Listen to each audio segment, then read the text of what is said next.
E hoje é um dia muito feliz. Eu particularmente, aqui junto com a Luciana, está na coordenação e todos os residentes e fellows do Hospital Hilton Rocha, vamos ser brindados por uma aula de degeneração macular relacionada à idade, por um cara que eu tenho uma extrema admiração. Eu falo que é meu irmão atleticano, professor da UFMG, coordenador, junto com o Dr. Márcio Bittar-Neeme, do BH Retina Summit, né? Formado pela Universidade Federal de Minas Gerais, com residência médica em oftalmologia pela Unesp Botucatu, não é isso, Carlitos? É isso aí. Fez doutorado, a tese exatamente no assunto de hoje, degeneração. Eu não estou lendo, não, tá? Eu sei decorado. A tese de doutorado em degeneração macular relacionada à idade, né? E nada mais, nada menos que o primeiro colocado da prova do CBO do Brasil, né? Primeiro colocado em 2006. Então, não chamei ninguém normal, né? Então, Carlos, para a gente é uma grande satisfação aqui de tê-lo para nos dar essa aula, que é um assunto, vamos falar assim, bastante extenso. Queria te agradecer por você estar aqui, disponibilizar o seu precioso tempo para dar essa aula para a gente, para melhorar o nosso curso, Departamento de Retina do Hospital Hilton Rocha. O microfone é todo seu, seja bem-vindo, a casa é sua, você tem o tempo que você precisar, tá bom? Lu, Mariana, querem falar alguma coisa? Só agradecer essa ilustre presença. Exatamente. Só agradecer realmente, Carlos. Vamos obrigado. Lá. Muito obrigado aí a vocês três, né, Jacques, Luciana e Mariana, especialmente aí ao meu grande amigo, irmão alagoano, Dr. Jacques, que a recíproca é verdadeira, né, a mesma admiração eu tenho por você, eu acho que os residentes e fellows aí do Hilton Rocha são privilegiados de ter um preceptor aí como você, com a sua competência, com a sua personalidade, né, com o seu caráter, que eu admiro muito. Então, vamos lá, né? Vamos apresentar, então. Vou compartilhar aqui a minha tela. Carlos, só uma coisinha, o Google Meet, eu acho que você já mexeu com ele várias vezes, você fica sem ver ninguém, tá? Então, eu acabei de ficar mudo agora, durante tudo que você falou, para mim ficou um pouco mudo, não consegui te ouvir, mas caso tenha alguma coisa, se você tiver o telefone aí, eu posso te mandar uma mensagem no WhatsApp, a Luciana Breno ficou co-host aí, avisando caso a sua aula... Tá legal. Só me confirma, por favor, se vocês estão vendo aqui a minha tela. Tela ok, Carlos, tudo ok. Então, nós vamos falar um pouquinho sobre a degeneração macular relacionada à idade. É claro que é um tema, né, extenso e nós não vamos conseguir abordar tudo aqui, mas vamos tentar trazer os pontos principais. Então, é uma doença, claro, cuja prevalência aumenta com a idade. Ela atinge cerca de 6% daquelas pessoas entre 65 e 74 anos e 25% daquelas acima de 75 anos. Estima-se que atualmente existam aí cerca de 200 milhões de pessoas acometidas por essa doença em todo o mundo, e esse número irá saltar para 288 milhões em 2040, devido ao aumento da população idosa. É considerado uma das principais causas de cegueira em pacientes com mais de 50 anos e é a principal causa de perda irreversível da visão central em países desenvolvidos. Como vocês sabem, existe uma forma seca que é responsável pela grande maioria dos casos, né, 80% a 90% dos casos, e uma forma exudativa responsável aí pelo restante dos casos, mas que é responsável pela grande maioria dos casos de perda visual grave. E é uma doença que tem um alto impacto na qualidade de vida dos nossos pacientes. Quando questionários, né, de qualidade de vida são aplicados, eles mostram que a DMRI tem um impacto semelhante ao de doenças sistêmicas graves na vida desses pacientes. A fisiopatologia ela é complexa, envolve vários fatores, né? Existem, então, vários fatores de risco, e os principais são a senilidade e o tabagismo. Outros fatores de risco, como obesidade, hipertensão e doença cardiovascular, sexo feminino, íris clara, já foram também aventados, mas sem dúvida os principais são a idade avançada e o hábito de fumar. Esses fatores de risco se associam, portanto, à predisposição genética, e isso vai levar a diversas alterações a nível celular, como estresse oxidativo, disfunção mitocondrial, que leva a uma perda da citoproteção, uma inflamação crônica com ativação do sistema complemento, principalmente, uma resposta imune com atração de macrófagos para o tecido envolvido, hipóxia, aumento dos níveis de VEGF e, finalmente, morte celular. Então, tudo isso vai levar, né, claro, às manifestações clínicas que nós encontramos na DMRI. Então, de uma forma, né, claro, bastante resumida, na DMRI seca, a gente tem, então, uma perda da condutividade da membrana de Bruch, que acontece com a idade. Isso vai levar a um acúmulo de material extracelular, principalmente lipoproteínas, que passam, então, a se acumular no interior do EPR e, principalmente, abaixo dele, né?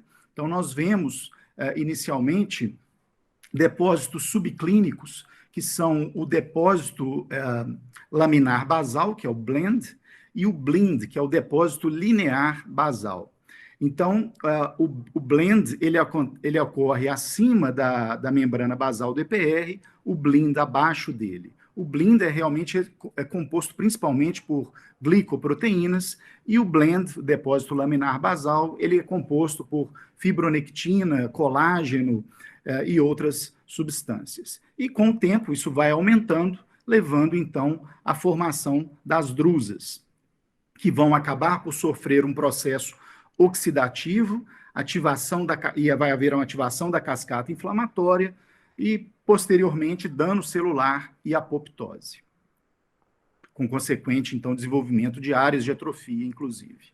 Na DMRI neovascular, é importante a gente ressaltar o papel do VEGF, fator de crescimento do endotélio vascular, que é uma proteína, né, produzida, uma citocina, produzida por células ganglionares, células endoteliais, células de Miller, EPR e córeo capilar, e, como vocês sabem, levará à angiogênese e aumento da permeabilidade vascular, com a consequente exudação presente nos casos de DMRI neovascular.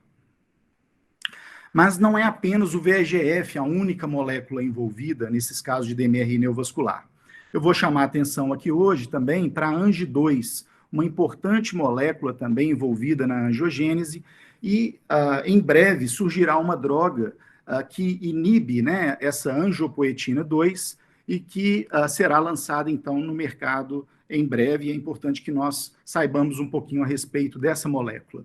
Então, num estado quiescente, né, sem DMRI, os pericitos normalmente produzem a angiopoetina 1, e essa angiopoetina 1 promove a estabilização do endotélio vascular. Mas nos casos de DMRI, em que ocorre, né, hipóxia e inflamação, as células endoteliais vão produzir a angiopoetina 2, que vai desestabilizar o endotélio vascular, aumentando ali a sua ligação com o VEGF. E há essa associação do VEGF com a angiopoetina 2, tem uma ação quase que de potencialização, né, dessas duas moléculas juntas, levando então a maior neovascularização e aumento da permeabilidade vascular. Na fisiopatologia, é importante ainda a gente ressaltar um pouquinho o papel da genética. Vários genes já foram estudados, e principalmente os polimorfismos genéticos que podem acontecer. O polimorfismo genético é considerado uma mudança, né, em um único nucleotídeo, na sequência do DNA de um determinado gene, presente em mais de 1% da população. Então, isso difere, essa presença em mais de 1% da população, difere o polimorfismo das mutações que estão presentes em menos de 1% da população, né? Diversos genes, como eu falei, já foram estudados. Talvez um dos principais sejam os genes CFH, o gene ARMS2 e o gene VEGF. Existem, claro, vários outros também envolvidos. Então, nós já fizemos na UFMG algumas pesquisas avaliando, né, o desenvolvimento da DMRI e a sua relação com a genética. Então, em relação ao gene CFH, nós observamos, né, que o que acontece, na verdade, né, é que uma alteração a nível do cromossomo 1 leva, né, a uma alteração, então, da proteína CFH, com consequente ativação do sistema complemento e desenvolvimento da DMRI. Então, nós mostramos nesse trabalho que polimorfismos desse gene CFH realmente estão associados com a DMRI, assim como polimorfismos nos genes ARMS2, que então são alterações a nível do cromossomo 10, levando a alteração na proteína ARMS2, com consequente alteração da função mitocondrial e desenvolvimento da DMRI, e a mesma coisa no gene VEGF, uma alteração a nível do cromossomo 6 leva a uma modificação da proteína VEGF, com consequente desenvolvimento também da DMRI.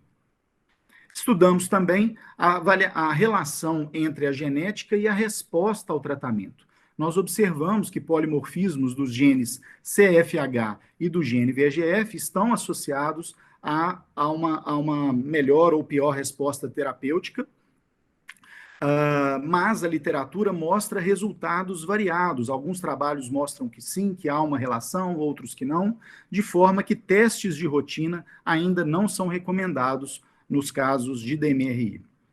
Clinicamente, como vocês sabem, né, o paciente vai ter um escotoma central, ele pode ter metamorfopsia, e o uso da tela de Amsler é importante, a gente deve fornecê-la para os nossos pacientes, para que detectem alterações sugestivas, principalmente aí do surgimento de uma DMRI neovascular. Vários exames complementares podem ser realizados, né? Eu chamo atenção, então, para a retinografia simples, para a angiofluorescinografia, a angiografia com endocianina verde, a OCT, a autofluorescência e a OCT angiography. Nós vamos falar um pouquinho sobre esses exames ao longo dessa apresentação. E como que nós classificamos os pacientes portadores de DMRI? Então, o paciente sem DMRI é aquele, claro, que não tem drusas nem alterações pigmentares do EPR. Quando ele apresenta drusas pequenas, abaixo de 63 micra, apenas isso é considerado, então, alterações normais da idade. E como que a gente sabe que essa drusa ela tem, por exemplo, menos de 63 micra?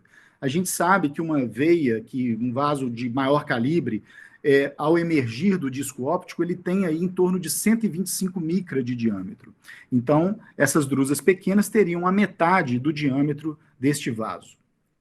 Então, aqui um exemplo de um paciente com drusas pequenas.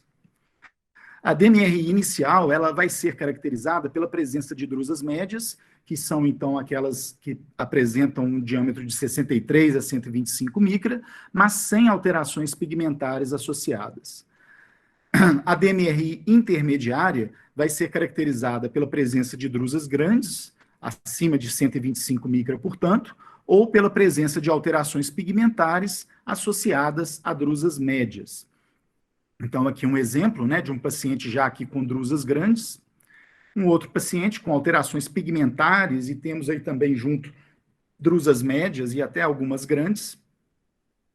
E a DMRI avançada, nós temos, então, a atrofia geográfica e a DMRI neovascular. Aqui um exemplo de atrofia geográfica, com essa área central, né, cuja a dimensão para ser caracterizada é uma atrofia geográfica varia de acordo com alguns estudos, com diversos estudos, mas geralmente acima de 175 micra é considerada como uma área de atrofia geográfica.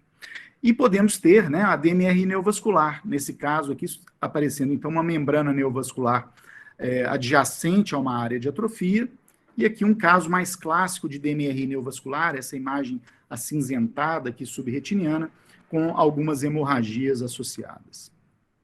E aqui um quadro mais grave, né, com já alterações que vão impedir aqui qualquer tipo de resposta, né, ao tratamento. Bom, com relação, então, vamos começar a falar um pouco sobre as manifestações clínicas da DMRI e suas características nos principais exames complementares. Então, as drusas, né, elas são, como a gente viu, né, caracterizadas por esses depósitos de material extracelular subretiniano, com esse aspecto amarelado. A angiofluorescenografia, nós temos, então, esses pontos hiperfluorescentes correspondentes às drusas. E na OCT, as drusas moles, principalmente, que são mais evidentes, nós vemos como essas elevações mais nítidas do EPR, com uma hiperrefletividade moderada no seu interior, não há um sombreamento óptico, e a membrana de Bruch, que normalmente não é separada do EPR, ela torna-se visível. Essas outras alterações, né, adjacentes aqui, essas pequenas elevações, são mais sugestivas aqui de drusas pequenas. À medida que essas drusas moles se coalescem, elas vão formando, então, um descolamento drusenoide do EPR, que na OCT são caracterizados aí por essas elevações extensas do EPR, com uma inclinação leve, um contorno ondulado, uma cavidade aí moderadamente hiperrefletiva, a membrana de Bruch subjacente ela é visível, e há, às vezes, alterações aí nas camadas sobrejacentes ao DEP drusenoide. E é importante que a gente diferencie essas drusas moles e drusas duras, por exemplo, das chamadas drusas cuticulares e também dos depósitos drusenoides subretinianos. As drusas cuticulares, elas são, às vezes, mais frequentes até em pacientes um pouco mais jovens. Elas, na angiofluorescenografia, elas têm a gente consegue ver até uma maior quantidade do que a gente espera pela retinografia, e tem, então, esse aspecto de céu estrelado. Elas são drusas pequenas, né, devem ser diferenciadas aí de drusas pequenas, duras, realmente. E na OCT nós temos esse aspecto mais serrilhado desses pequenos descolamentos aí do EPR. As pseudodrusas reticulares, também conhecidas como depósitos drusenoides subretinianos, elas geralmente poupam a área central, elas têm a localização mais perifoveal, e na OCT nós vemos aqui um acúmulo de material extracelular, dessa vez acima do EPR, né? Um acúmulo ali de glicoproteínas, principalmente acima do EPR, e é importante a gente identificar esses tipos de drusas, pois eles apresentam um maior risco de evolução para as formas avançadas da DMRI, tanto a atrofia geográfica quanto a DMRI neovascular. Existe também uma associação dos diversos tipos de drusas com a espessura de coroide. Então, as chamadas pseudodrusas retinianas, né, que nós acabamos de ver, ou depósitos drusenoides subretinianos, eles estão geralmente associadas a uma coroide mais fina. As drusas moles a uma coroide de espessura mais intermediária, e as chamadas paquidrusas, que são drusas geralmente um pouco maiores também, estão associadas à paquicoroide. Essas drusas, né, vão acabar, então, sofrendo uma reabsorção e vai haver uma evolução para atrofia geográfica, e que na OCT ela vai ser caracterizada por essa ausência do EPR e de camadas mais externas da retina. A membrana de Bruch vai tornar-se visível e você vai vê-la em contato com camadas um pouco mais internas, como a camada plexiforme externa. Há uma hiperrefletividade abaixo aí da membrana de Bruch, pelo aumento da passagem de luz nessa retina atrófica, e um limite nítido entre a retina atrófica e a normal, além, é claro, do afilamento da retina neurosensorial. Hoje em dia nós temos também uma classificação tomográfica da atrofia geográfica, recentemente publicada, que divide, né, a atrofia geográfica em dois tipos. Você pode ter a atrofia da retina externa e também a atrofia do EPR e da retina externa. Então, a atrofia da retina externa é chamada de HORA, a atrofia da retina externa e do EPR de RORA. E cada uma dessas formas pode ser dividida em completa, vocês veem aqui um Czinho na frente, ou incompleta, tanto da HORA quanto da RORA. E, então, nós vamos ter, né, essas características aqui evidenciadas na OCT. Então, aqui vai haver uma atrofia apenas da retina externa, e aqui uma atrofia da retina externa e do EPR na forma completa, geralmente, claro, um quadro mais importante. O objetivo aqui, eu acho que não é entrar em detalhes dessa classificação, mas vocês saberem que existe, e depois, quem quiser, eu posso, inclusive, depois fornecer o artigo para uma análise maior. Um outro exame importante nos casos de atrofia geográfica é o exame da autofluorescência, né? Normalmente, né, quando a gente não tem o EPR, ele tem uma perda total ali do EPR, a gente então vai ver uma área de hipoautofluorescência, porque a lipofucsina, né, que é um agregado ali de macromoléculas, que são um resíduo ali do metabolismo ali dos fotorreceptores, não vai estar presente, porque ela está localizada dentro do EPR, né, a lipofucsina. E quando você faz esse exame da autofluorescência, o objetivo vai ser ver se há uma hiperautofluorescência na zona juncional da atrofia com a retina normal. Então, essa hiperautofluorescência, você pode detectar uma hiperautofluorescência na borda da atrofia geográfica, uma hiperautofluorescência mais contínua em torno aqui da atrofia, ou uma hiperautofluorescência um pouco mais irregular. E ela pode também ser uma hiperautofluorescência mais difusa, que ocorre tanto na margem da área de atrofia, quanto em outros locais aqui um pouco mais distantes.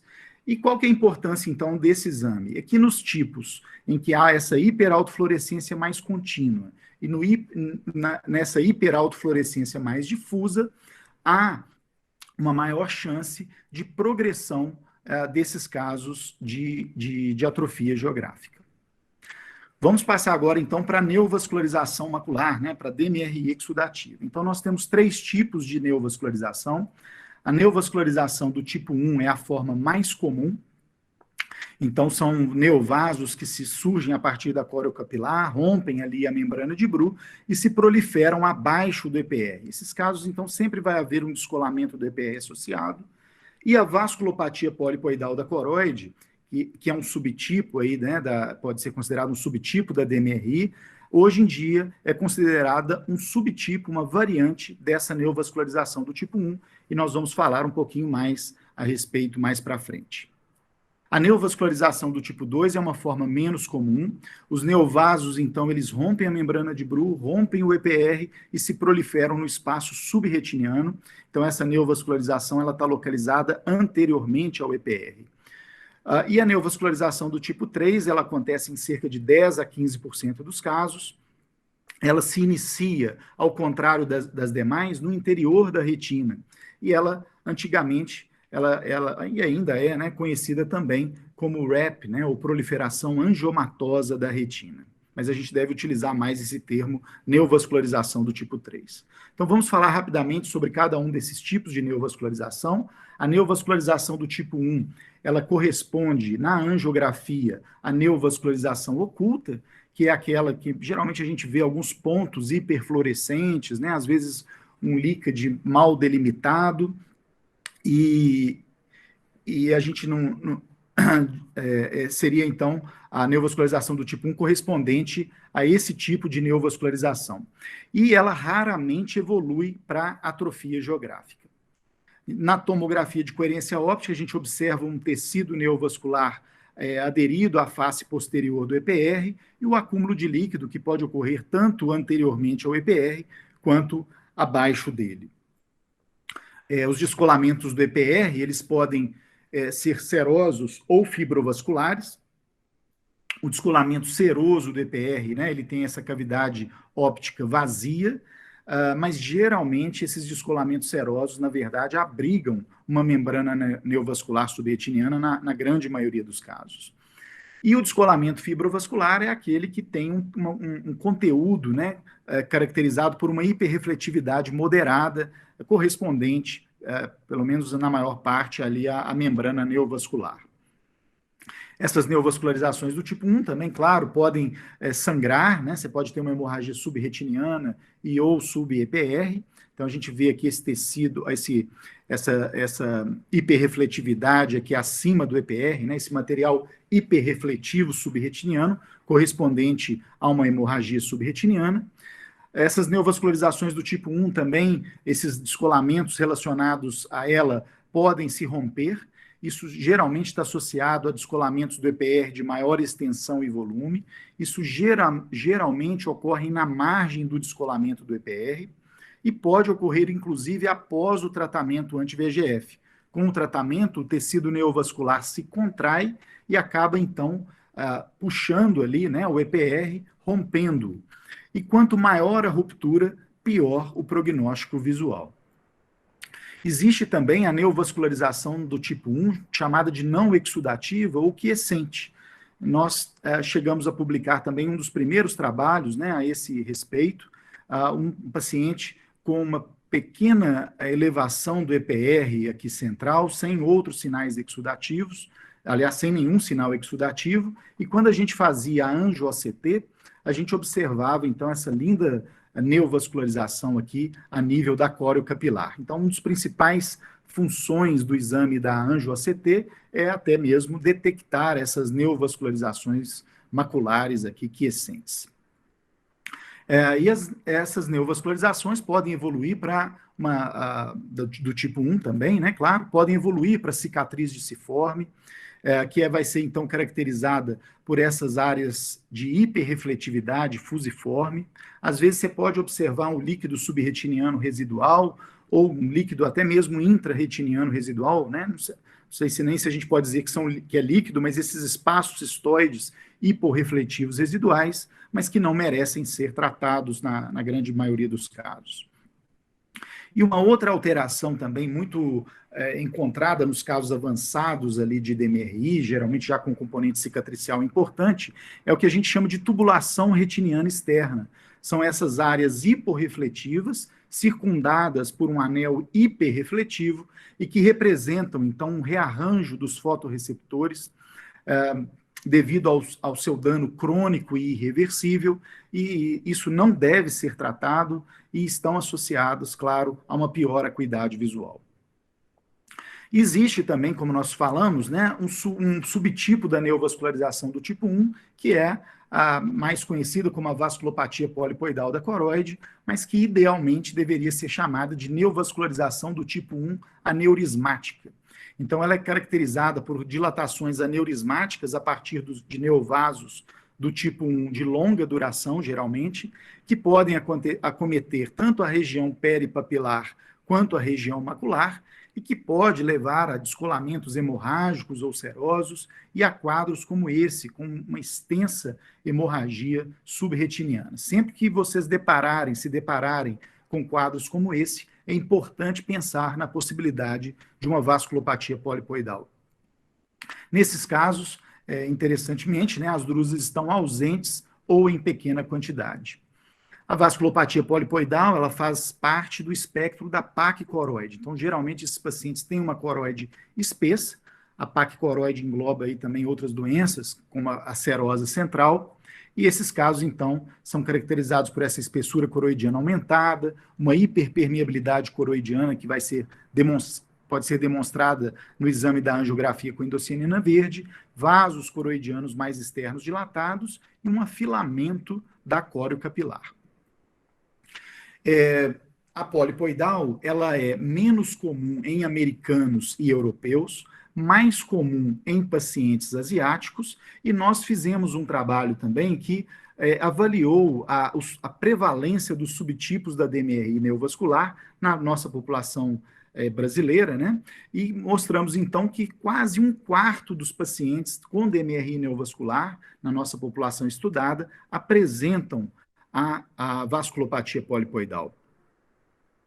O principal exame que deve ser realizado para diagnosticar realmente a polipoidal, o padrão ouro, é a angiografia com endocianina verde. E o principal achado é essa hiperfluorescência ou hipercianescência focal precoce, presente ali nos primeiros 6 minutos do exame, geralmente aqui com um halo hiporrefletivo ao seu redor e uma rede neovascular adjacente que pode também ser identificada. Então, é claro que um exame multimodal é sempre interessante nesses casos, a angiografia com endocianina verde muito importante, mas a tomografia de coerência óptica pode também nos dar pistas importantes. E a principal achado é essa elevação do EPR mais verticalizada, né, que pode ser chamado aí de aspecto em polegar, que é muito sugestivo de uma vasculopatia polipoidal. Aqui outros achados tomográficos, né? Aqui nós estamos vendo um pólipo aderido à superfície interna do EPR. Aqui outros achados já descritos, esse achado de pérolas de um colar, em que a gente vê os pólipos aderidos ao EPR descolado, e o sinal da tripla camada, em que nós observamos o EPR, os pólipos e até mesmo a membrana de Bru também descolada.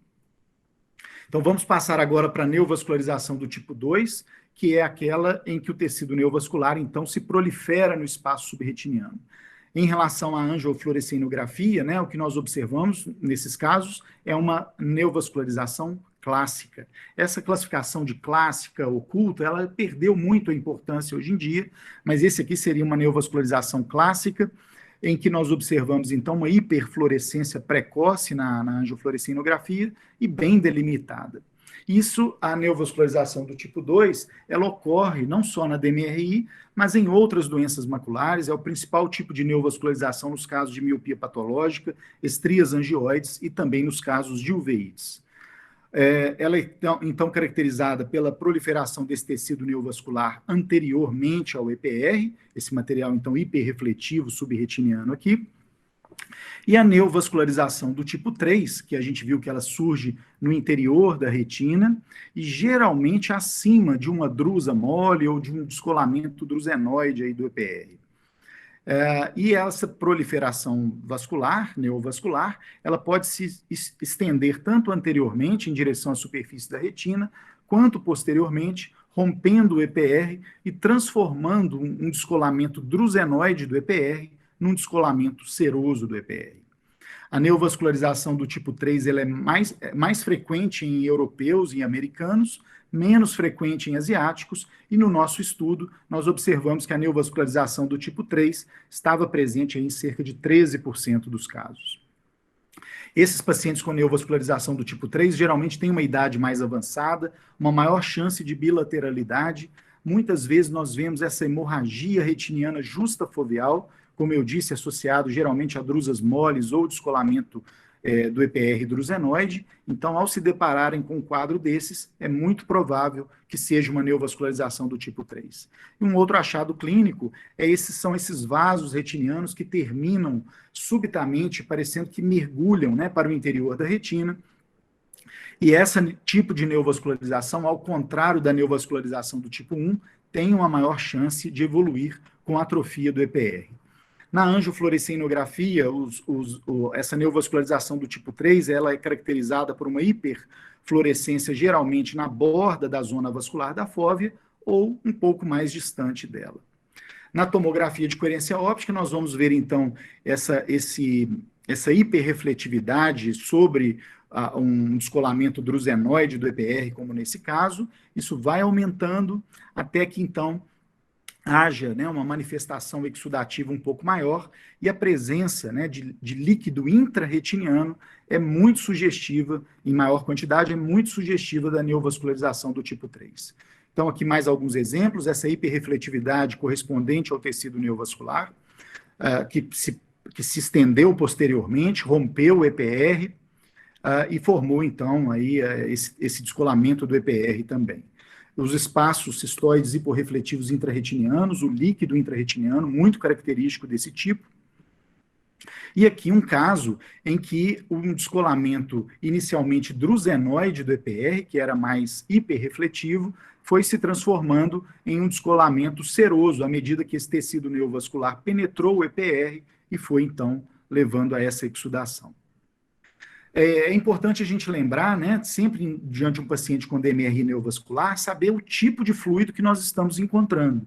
Então, o fluido intrarretiniano, quando presente, né, ele geralmente está associado a uma pior acuidade visual inicial, a uma maior chance de dano à retina externa e uma pior acuidade visual final. Então, na presença do líquido intrarretiniano na DMR neovascular, isso é uma indicação de uma necessidade realmente de um tratamento mais precoce. O fluido subretiniano, no entanto, ele é mais comum, ele está associado a uma melhor acuidade visual inicial, a resultados visuais mais favoráveis, uma menor necessidade de retratamento, e estudos recentes sugerem que algum grau de líquido subretiniano pode ser mais bem tolerado. Então, geralmente, um paciente que já iniciou o tratamento, você já está tratando ele há um tempo, e ele persiste, às vezes, com um pouquinho de líquido subretiniano, você pode tolerar um pouco mais esse líquido subretiniano, ao contrário do líquido intrarretiniano. E com relação ao líquido sub-EPR, né? Então, geralmente, como eu comentei, o descolamento do EPR, ele abriga o tecido neovascular, ele responde menos ao tratamento, às vezes você trata um quadro como esse, o líquido intra melhora, o líquido subretiniano melhora, mas ele persiste com o descolamento do EPR ou abaixa esse descolamento um pouco, apenas um pouco, né? Mas, interessantemente, esse descolamento do EPR ele não tem impacto no resultado visual, a não ser quando associado à presença do líquido intrarretiniano, que aí sim ele está associado a um pior prognóstico. Bom, a gente tinha visto, né, a relação da espessura de coroide com o tipo de drusa no início da aula, e a gente vai ver, então, que há também uma relação com o tipo de DMRI avançada que pode acontecer. No caso de uma drusa mole, né, ela pode evoluir para qualquer tipo de DMRI avançada, seja neovascularização do tipo 1, 2 ou 3, e até mesmo atrofia geográfica. A coroide mais fina, né, que está muitas vezes associada a pseudodrusas, pode evoluir para neovascularização do tipo 3 e também para atrofia geográfica. E as chamadas paquidrusas, associadas a uma coroide mais espessa, geralmente evoluem para uma neovascularização macular do tipo 1 e polipoidal. Esse é um trabalho que nós fizemos avaliando a espessura do coroide na DMRI neovascular, e nós encontramos, claro, né, a polipoidal com a maior espessura da coroide no baseline, a neovascularização do tipo 3 com uma espessura de coroide menor, e os demais casos, que a gente chamou de DMRI neovascular típica, apresentavam uma espessura de coroide intermediária. E, ao longo do tratamento, que foi realizado aí durante 12 meses, houve uma diminuição progressiva da espessura de coroide, que a gente não sabe se está relacionada ao tratamento ou à evolução natural da doença. E correlacionamos a espessura de coroide com a acuidade visual final. Não encontramos associação nesse nosso estudo, e na literatura existem poucos trabalhos com resultados controversos, alguns mostrando algum tipo de associação e outros não. Com relação agora ao tratamento, então, primeiro o tratamento preventivo, né? A primeira coisa é interromper os fatores de risco modificáveis, principalmente o tabagismo, mas também a obesidade e a hipertensão. Com relação ao uso de vitaminas e antioxidantes, o primeiro estudo realizado foi o estudo AREDS-1, o estudo mais importante, né, aliás, que foi realizado foi o AREDS-1, que estudou aí mais de 3.000 pacientes ao longo de 6 anos, dividiu os pacientes em 3 grupos, um grupo recebeu apenas antioxidantes, um outro grupo recebeu apenas zinco, e um terceiro grupo recebeu antioxidantes mais zinco. E esse terceiro grupo, ele teve uma 25%, né, de diminuição do risco de progressão para DMRI neovascular. E quando que a gente deve, então, indicar o uso de vitaminas e antioxidantes? Para aqueles pacientes que apresentam DMRI intermediária em um ou ambos os olhos e para aqueles com DMRI avançada em apenas um olho. Pacientes com DMRI avançada em ambos os olhos, não há indicação clássica aí do tratamento com vitaminas e antioxidantes. Então, a fórmula AREDS-1, que foi a primeira aí, fórmula mais desenvolvida, né?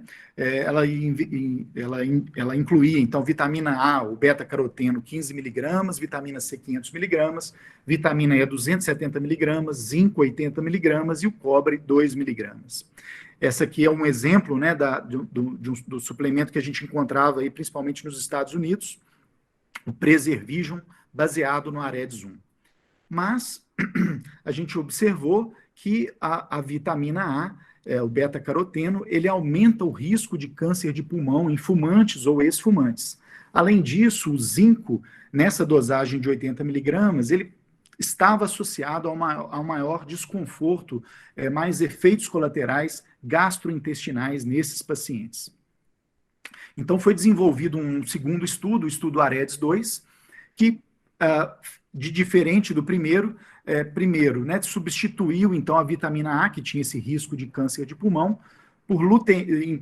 Aí, no estudo, ele dividiu os pacientes em três grupos, né? No primeiro grupo, a vitamina A foi substituída por luteína e zeaxantina, um segundo grupo pelo ômega 3 e um terceiro grupo pela associação de luteína, zeaxantina e ômega 3. E o zinco foi reduzido a sua dosagem de 80 para 25 miligramas para diminuir os efeitos gastrointestinais. Então, esse estudo AREDS 2 estudou mais de 4.000 pacientes por 6 anos e observou o seguinte, que a luteína e a zeaxantina substituem bem, então, a vitamina A, que a adição de ômega 3 ela é inócua, não adianta nada, e a diminuição do zinco pode ser realizada sem prejuízo. Então, essa é a fórmula atual aí do AREDS 2, que essa medicação Preservision AREDS 2, que a gente encontra nos Estados Unidos, apresenta, né? Então, aqui 25 miligramas, né, do zinco, não tem mais a vitamina A, e agora nós temos a luteína e a zeaxantina. No Brasil, até pouco tempo, não havia nenhuma formulação que apresentava essa composição, mas, felizmente, não tem nenhum interesse comercial, mas a Latinofarma, é importante citar, né, a Latinofarma desenvolveu essa droga, o AREDS e o 2, né, que são 2 caixinhas que a gente deve indicar 2 cápsulas de cada para os nossos pacientes, para que eles tenham, então, a dosagem preconizada pelo estudo AREDS 2. E não adianta a gente querer apenas falar, olha, eu vou orientar meu paciente a ter uma dieta mais saudável. Não adianta, porque para a gente conseguir ter a dosagem, né, de luteína e zeaxantina que esse estudo AREDS 2 preconiza, a gente teria que ingerir 1 xícara de couve, 1 xícara de espinafre por dia. Para ter a dosagem de vitamina C necessária, 8 laranjas por dia. Para a dosagem de vitamina E, 360 amêndoas por dia. E para a dosagem de zinco, 12 xícaras de arroz por dia. Então, portanto, acho que uma dieta realmente inviável. Existem agora também várias drogas sendo estudadas para o tratamento da DMR seca, né? Elas atuando aí em diversas partes da fisiopatologia e da doença. E eu chamo a atenção principalmente para algumas drogas que estão aí por chegar, né? Uma droga da empresa Apellis e uma outra droga que comercialmente é conhecida já como Zimura, né? Que são drogas que vão inibir a C3 ou C5 convertase, então atuando aí nessa cascata inflamatória da DMR seca e impedindo, então, com o objetivo de impedir o aumento das áreas de atrofia. Então, vamos agora para o tratamento da DMRI neovascular. Então, como vocês sabem, nós temos 3 drogas, né? O ranibizumab, o aflibercept e o bevacizumab, são as 3 drogas atualmente disponíveis. O ranibizumab, né, ele é um fragmento do anticorpo que vai agir contra todas as isoformas do VEGF-A, e esses 2 estudos, o estudo Marina e o estudo Anchor, foram os estudos pivotais que mostraram ali a segurança e a eficácia dessas drogas. Nesses estudos, o tratamento foi mensal, com injeções a cada 4 semanas, e cerca de 90% a 95% dos pacientes apresentaram uma perda menor do que 15 letras ao final de 12 meses, e 35% a 40% dos pacientes apresentaram um ganho acima de 15 letras de acuidade visual. O aflibercept, ele já é uma proteína de fusão recombinante que atua contra todas as isoformas do VEGF e também contra o fator de crescimento placentário. Os estudos VIL-1 e VIL-2 foram os estudos pivotais que mostraram também a segurança e eficácia do aflibercept, que nesses estudos foi, então, utilizado a cada 8 semanas, e cerca de 95% dos pacientes perderam também menos de 15 letras ao final de 12 meses, e 31,5% dos pacientes apresentaram um ganho maior do que 15 letras. Portanto, resultados muito semelhantes ao ranibizumab, com um regime de tratamento permitindo, teoricamente ali, injeções um pouquinho mais espaçadas. E o Avastin, né, o bevacizumab, já é um anticorpo humanizado de tamanho total, muito semelhante ali ao do ranibizumab, mas o ranibizumab é um fragmento do anticorpo. Aqui é um anticorpo de tamanho total, que age contra todas as isoformas do VEGF-A, uma droga off-label, que tem um menor custo, que a gente deve ter atenção devido ao risco de endoftalmite pelo fracionamento em farmácias de manipulação. E esse estudo, o estudo CAT, ele comparou, né, o ranibizumab e o bevacizumab em alguns esquemas de tratamento e mostrou uma semelhança parecida do ranibizumab com o bevacizumab, com o Avastin, quando utilizados regimes de tratamento semelhantes. E os regimes de tratamento, né? Quais seriam eles? Então, a gente pode tratar o paciente mensalmente, como foi feito nesses estudos, mas isso é inviável, né? Do ponto de vista prático, em relação ao custo, do desgaste com os nossos pacientes. Existe o regime de tratamento pró-renata, ou tratamento de acordo com a necessidade. Vários estudos avaliaram esse tipo de tratamento, como os estudos PRONTO, o próprio estudo CAT, que eu acabei de mencionar, e esse estudo IVAN, e eles se baseiam na realização de 3 injeções mensais e depois um tratamento de acordo com a necessidade, né? Você vai acompanhando ali o paciente mensalmente, realizando o ACT, e se há uma exudação, você trata. A desvantagem, então, é que um tratamento reativo, né? E que, às vezes, no início, no primeiro ano, ele tem resultados, às vezes, semelhantes ao de um paciente com um tratamento fixo, mensal, mas, ao longo dos anos, alguns desses estudos mostraram uma perda aí de eficácia desse regime. E depois surgiu, então, o regime tratar e estender, que é um regime fixo, mas individualizado. Você vai tratar o paciente em doses programadas, mas independente, às vezes, de ter exudação ou não. Então, é um regime proativo. Então, você vai realizando injeções mensais até que haja, então, uma melhora da exudação completa e depois você vai estendendo progressivamente um intervalo entre as injeções. Você tenta estender para 6 meses, 6 semanas, aí você vai injetar independente dele ter exudação ou não. Se ele não tem a exudação, você estende aí depois para 8 semanas, 10 semanas, 12, até 16 semanas, às vezes você pode estender, mas se houver um surgimento da exudação nesse período, você vai reduzindo esse intervalo a cada 2 semanas, de 8 para 6, de 6 para 4, né, de acordo aí com o que vai acontecendo. E os riscos do tratamento da DMRI neovascular, né, dessas injeções intravítreas de anti-VEGF? Então, são os eventos trombólicos arteriais. Então, teoricamente, nós temos que ter um pouco mais de cuidado em pacientes com um histórico aí de doença cardiovascular mais importante, o risco de endoftalmite, que existe, sem dúvida, e até mesmo de descolamento de retina, embora seja um evento adverso raro. É importante a gente lembrar aqui que a acuidade visual é um importantíssimo biomarcador em relação ao prognóstico visual. Quanto melhor a acuidade visual, né, inicial, melhor será a acuidade visual final, embora, claro que esse paciente parte, né, às vezes, de uma acuidade visual melhor, então ele vai ter um ganho de visão menor. Mas a acuidade visual final, sem dúvida, vai ser melhor. E a conclusão disso é que a gente tem que tratar os pacientes o mais precocemente possível. Além disso, a acuidade visual que você atinge ali no 3º mês após o tratamento anti-VEGF, ela tem uma relação com a acuidade visual final. Então, a gente está autorizado a, inclusive, alterar a nossa estratégia de tratamento de acordo com a resposta no 3º mês. Se o paciente não está respondendo, você pode pensar numa outra droga ou numa outra forma de abordagem.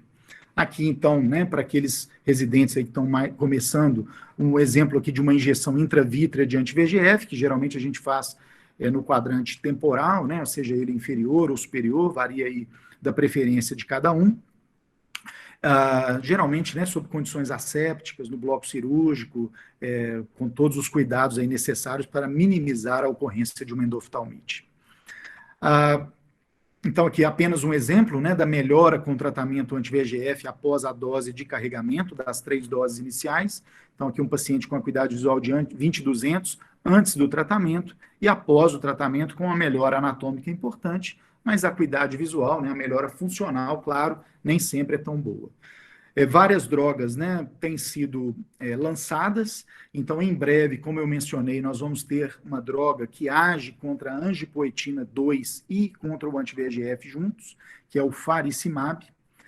Nós temos, em breve, teremos também um sistema de liberação lenta do ranibizumab e o brolucizumab, né, que é uma droga da Novartis, que já foi aprovada pela Anvisa, mas ainda não começou a ser comercializada. Ela é caracterizada por uma molécula, né, bem pequena, então, teoricamente, com a potência maior, permitindo um espaçamento maior entre as injeções, mas os estudos têm revelado, né, e os casos de vida real também, alguns efeitos colaterais importantes numa parcela relativamente significativa aí, né, dos pacientes.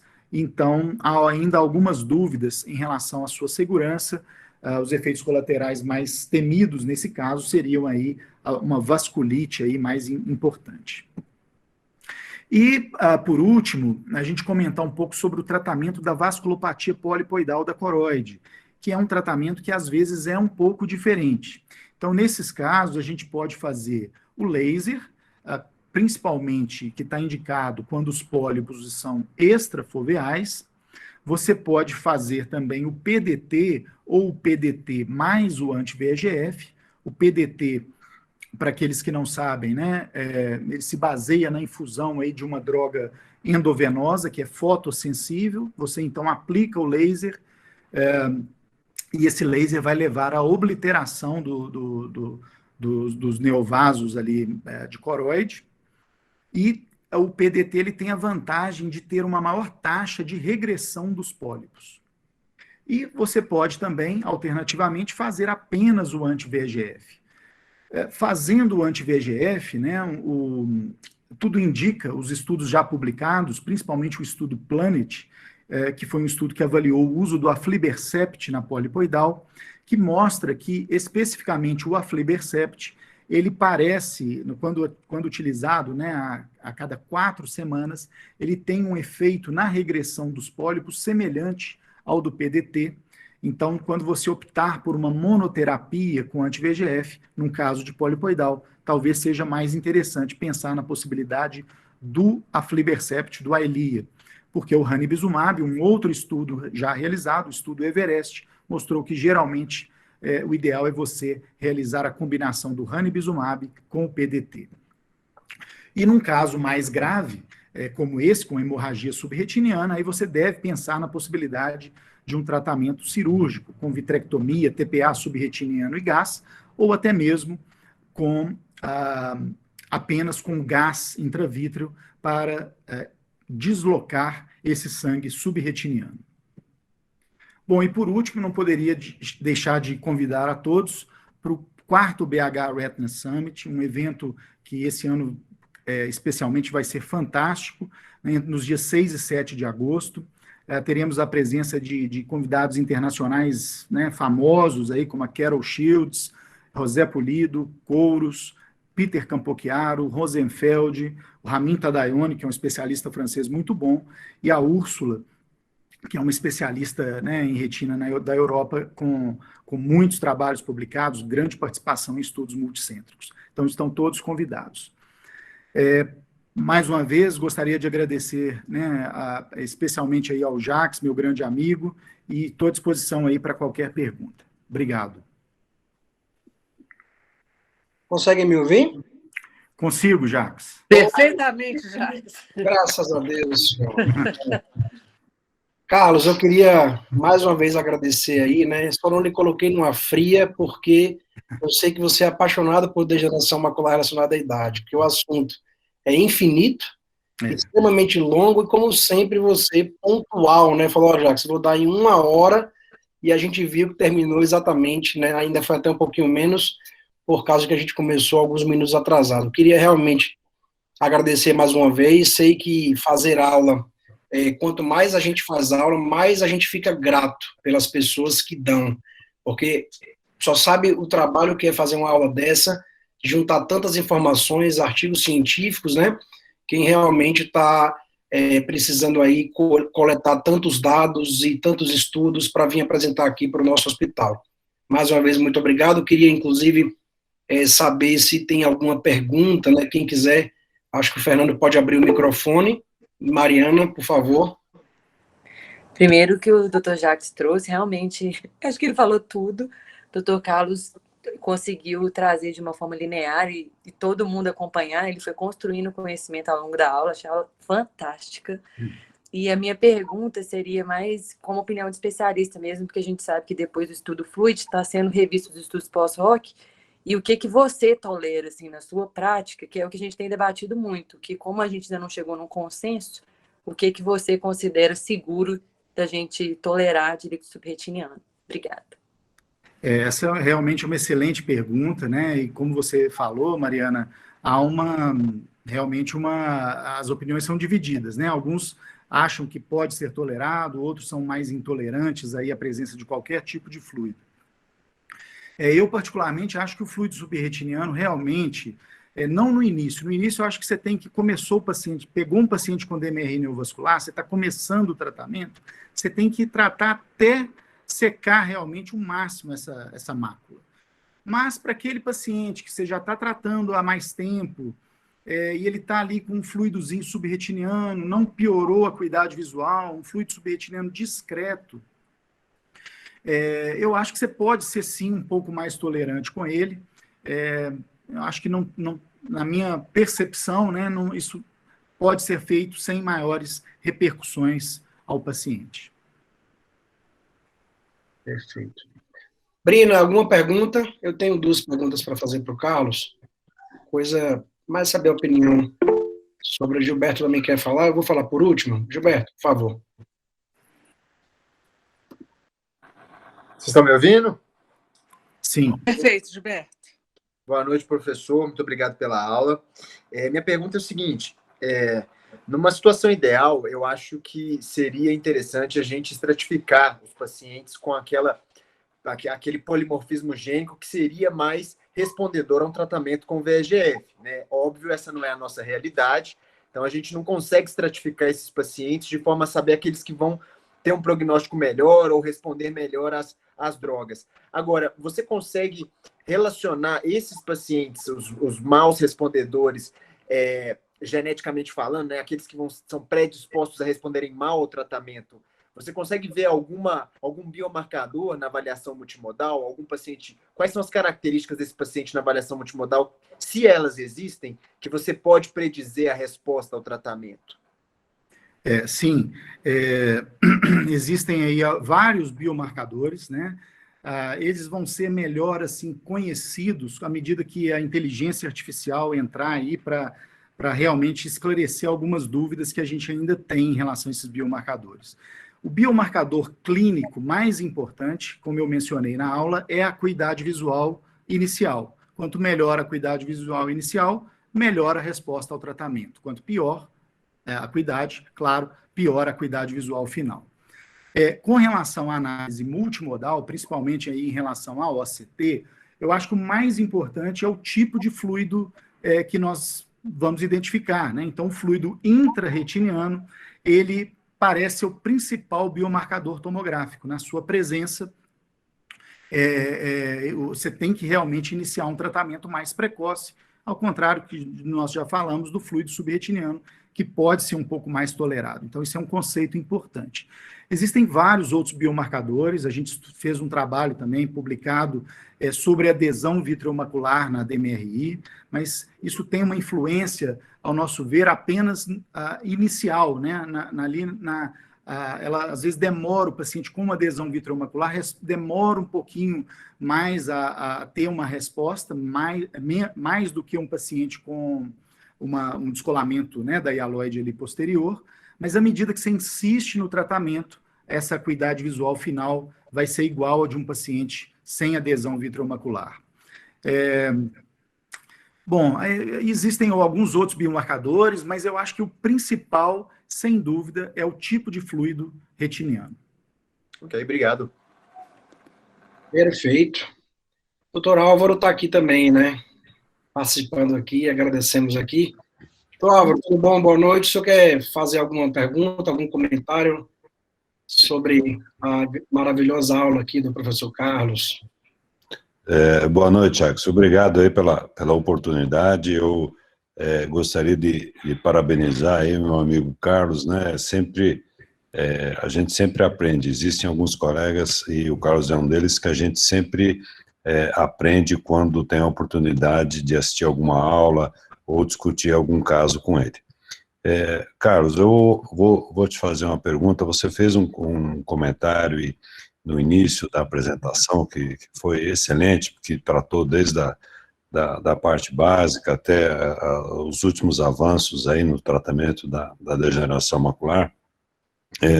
Com relação aos testes genéticos, que houve um certo entusiasmo no início, você vê algum futuro nisso para a gente determinar os pacientes bons respondedores, maus respondedores, um guia para a gente avaliar esses pacientes em relação ao tratamento e à evolução da doença no futuro?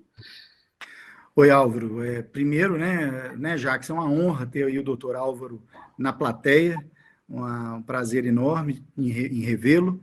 E, bom, com relação a essa sua pergunta, eu acho que, como eu comentei, atualmente não há a necessidade, não há uma recomendação, até pela própria Academia Americana de Oftalmologia, da gente fazer testes genéticos, seja para ver aí, a resposta à DMRI neovascular, ou mesmo nos casos de DMRI seca. Espero que no futuro a gente consiga chegar aí num padrão, mas realmente no momento, e eu não sei quanto tempo que isso vai levar se é que vai acontecer, quanto tempo que vai levar, claro, para que a gente tenha isso mais definido, né? Perfeito, né, Carlos? Inclusive, a sua tese de doutorado foi exatamente sobre isso, né? Ver todos os genes que tem relacionados à doença, o trabalho todo que você teve. Isso aí, a pergunta, doutor Álvaro, muito pertinente para a pessoa certa, inclusive, né? Porque sofreu colhendo aí, coletando todos os sangues lá dos pacientes lá, um por um, para poder ver o gene, para poder ver a resposta ao tratamento, né? Um trabalho enorme que gerou a sua tese de doutorado, né? Então, vamos ver se isso daí vai para frente ou não, né? Muitas coisas que acontecem são dentro da universidade, né, Carlos? É mais fácil ser assim. Eu não sei se tem mais alguma pergunta, mas eu acredito, deixa eu ver aqui se tem mais alguma pergunta. Quem quiser pode... Eu queria fazer uma pergunta, Jacques. Por favor. Tá. Primeiro, realmente, parabenizar o Carlos, a aula brilhante, realmente, Carlos, muito obrigada. Obrigado. Muito didática, extremamente didática para todos, e eu só queria fazer uma pergunta simples. Na sua prática clínica, porque a gente sabe da dificuldade da adoção do regime tratar e estender, pela aprovação pelos convênios, qual é o regime que você mais tem usado na sua prática clínica? Luciana, e realmente a resposta está na sua pergunta aí mesmo, né? Essa dificuldade que a gente tem com relação aos convênios faz com que, na verdade, o que eu mais utilize seja o regime PRN. Pelo menos essa é a realidade, né, aqui em Belo Horizonte. Não sei como é que é lá para o Álvaro em Campo Grande, mas o que eu gostaria de fazer é o regime tratar e estender, mas eu consigo fazer isso em um ou outro paciente, às vezes pedindo autorização para os convênios e geralmente batendo aí, brigando mesmo com o convênio. Não sei como que é a sua prática, como que é a prática. Porque a minha prática é exatamente essa, assim, eu gostaria de estar usando mais o tratar e estender, mas realmente eu não consigo. Aí eu falei, será que não, você tem no que mesmo barco. fazer alguma coisa diferente? Não, estamos juntos. Estamos juntos. Eu acredito que haja um consenso de que a preferência de nós todos seria de adotar o tratar e estender, né? Aqui a gente ainda tem alguma liberdade, eu acho que está um pouco menos ruim do que aí em BH, a gente ainda tem alguma liberdade e na maioria dos casos a gente consegue adotar o tratar e estender aqui mesmo nos pacientes de convênio. Então, o que eu chamaria de um privilégio para os pacientes e e para nós de oferecermos a melhor opção. Que bom. É isso mesmo.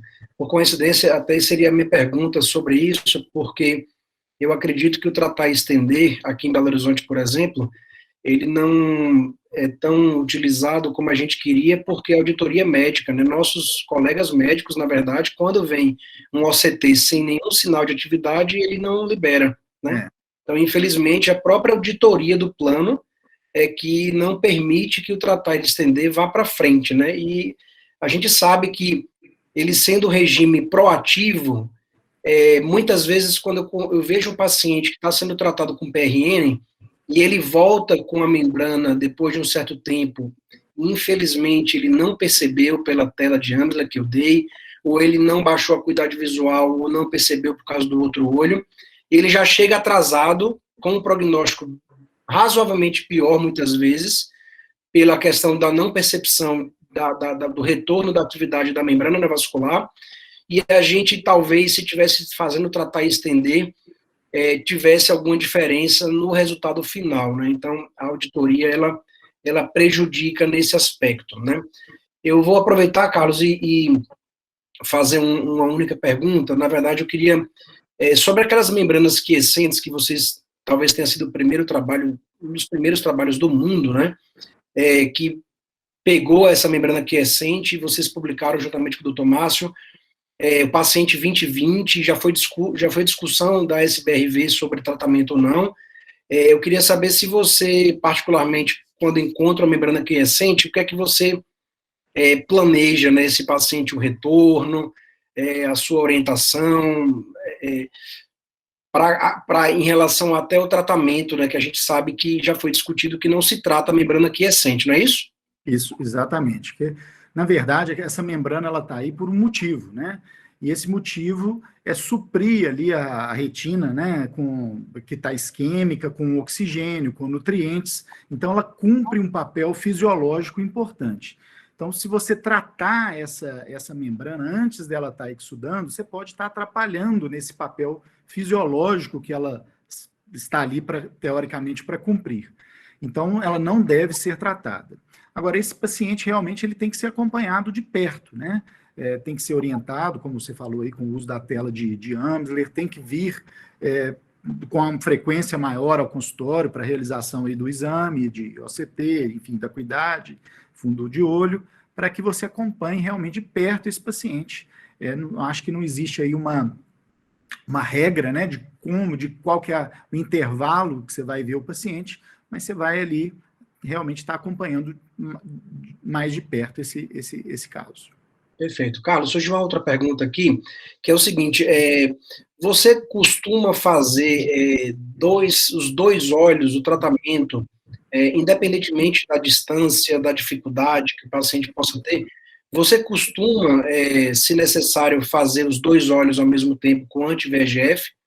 E depois da sua resposta, se você souber que o paciente teve algum evento cardiovascular, seja um infarto, AVC, qual é a sua preocupação? Se você, nesse caso, não faria, ou como é que você planejaria, nesse caso, se você soubesse de algum evento cardiovascular? É um complemento da outra, na verdade.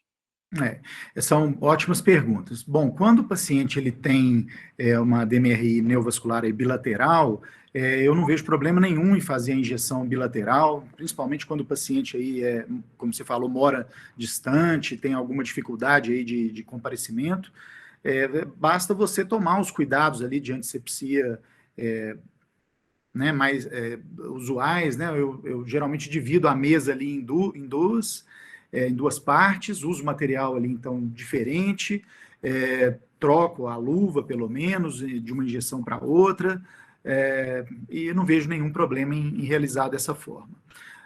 Com relação, às vezes não realizo justamente porque o convênio, às vezes, se você faz os dois olhos no mesmo dia, às vezes ele paga uma injeção só. Então, tem esse problema também. Mas, se puder, se houver essa possibilidade, eu faço sim. E a outra pergunta... Se tivesse isso. Qual foi mesmo? Do evento cardiovascular. Do evento cardiovascular. Pacientes são idosos, né, Carlos? Muita gente não é incomum, né? Não é incomum. assim, eu não me preocupo tanto, a não ser que seja realmente assim, uma história muito forte, né? Um paciente aí com uma coisa muito marcante, que às vezes aí realmente você se preocupa. Não sei qual que é a opinião do Álvaro, mas geralmente eu não me atenho muito a isso, a não ser que seja realmente um histórico aí de evento muito, muito importante. Mas se você não tratar, né, esse paciente vai piorar, né? Então, como é que você faz? Doutor Álvaro, fala aí para nós. Não, olha, falar depois de autoridade chover no molhado, mas com relação à infusão bilateral no mesmo dia, eu faço com muita frequência, porque eu atendo muitos pacientes que não são aqui de Campo Grande, às vezes se deslocam de cidades próximas e às vezes nem tão próximas, então é muito complicado você pedir para eles ficarem mais um dia, né? Eu costumo, eles chegam cedo, faço de manhã, vejo depois do almoço e libero, né? Eu faço a mesma rotina do Carlos, talvez eu até exagere um pouco mais, eu monto 2 mesas, saio da sala, vou lá, faço nova antisepsia das mãos, troco luva, como se fosse 2 procedimentos totalmente distintos. Claro que a gente sempre fica com um pouco de receio de ter aí, né, a surpresa desagradável da endoftalmite, mas você pedir para uma pessoa acima de 70 anos que requer o acompanhamento de um familiar vir 2 vezes na mesma semana é muito complicado, então a gente acaba fazendo. E com relação à contraindicação por questões clínicas, praticamente nunca, né? Na verdade, praticamente nunca. É verdade. Queria saber se tem mais alguma pergunta. Talvez não tenha mais, são 8h20, né? Mas foi, assim, excepcional, né? Eu sempre aprendo muito, principalmente que o Carlos é muito didático, né? Vai tendo um efeito temporal na aula, né? Para residente e gente que está começando, e vai aprofundando no nível, né? Com vários trabalhos internacionais publicados sobre DMRI. Eu já posso convidá-lo até para 2022, se assim eu tiver vivo, né? Depois do Covid, eu não sei mais de nada. Queria agradecer a presença do Dr. Álvaro também aqui, todos que estão aqui até esse momento. Carlos, muito obrigado mais uma vez. Foi realmente... Eu já dava para te chamar para dar uma aula no Hilton Rocha há muito tempo. A doutora Brina é testemunha disso. E a gente queria agradecer aí a sua presença nessa brilhante aula de DMRI. Muito obrigado aqui do fundo do meu ventrículo esquerdo. Eu que agradeço demais, Jacques. Para mim, um prazer, um privilégio aí dar essa aula aí para vocês. É uma fundação aí com tanta história, né, com tanta importância. Então, para mim, é um privilégio. Obrigado a você, meu grande amigo, a Luciana, a Mariana. Obrigado pela presença ilustríssima do Dr. Álvaro. E estamos juntos aí. O que se precisar, estou às ordens. Ótimo. Brina, Mariana, algumas palavras finais aí para a gente finalizar? Só gratidão.